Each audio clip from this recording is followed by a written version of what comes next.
பிரியமானவர்களே, இந்த நல்ல அருமையான வேலையில் ஒரு மேன்மையான ஒரு செய்தியை நாம் கேட்க போகிறோம். நமக்கெல்லாம் விருப்பமாக இருக்கிறது என்னன்னு கேட்டிங்கன்னா, நம்மெல்லாம் தேடுறது என்னன்னு கேட்டிங்கன்னா நிம்மதி.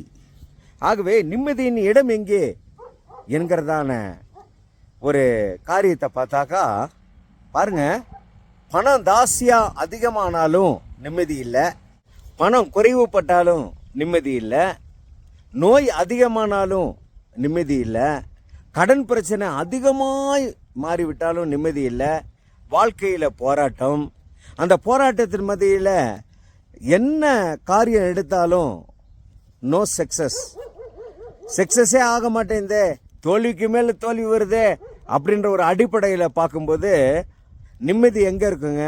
பாருங்க, தாவீது என்கிறதான ஒரு பக்தன் அவர் சொல்லுகிறார், இந்த பூமியில் எனக்கு நிம்மதி இல்லை, ஆகவே புறாவை போல எனக்கு சிறகுகள் இருந்தால் கண்மலைக்கு சென்று நான் இளைப்பாறுவேனே என்று சங்கீதம் 55:6 அவர் சொல்லுகிறார். ஆனால் அவர் கண்டுபிடிச்சாராம் ஒரு இடம், நிம்மதி எங்கே இருக்குதுன்னு கண்டுபிடிச்சிட்டார். கடைசியில் எங்கேன்னு கேட்டிங்கனாக்கா சங்கீதம் 84:10 படியாக தேவனின் பிரகாரம், அந்த பிரகாரங்களிலே எனக்கு நிம்மதி உண்டு, ஆலயத்தின் வாசப்படியிலே எனக்கு நிம்மதி உண்டுன்னு கடைசியில் கண்டுபிடிச்சிட்டாரு. கண்டுபிடிச்ச உடனே அங்கே போன உடனே தாங்க இவருக்கு பெருமூச்சு. என்ன பெருமூச்சு? நிம்மதியின் பெருமூச்சு. பார்த்தீங்களா?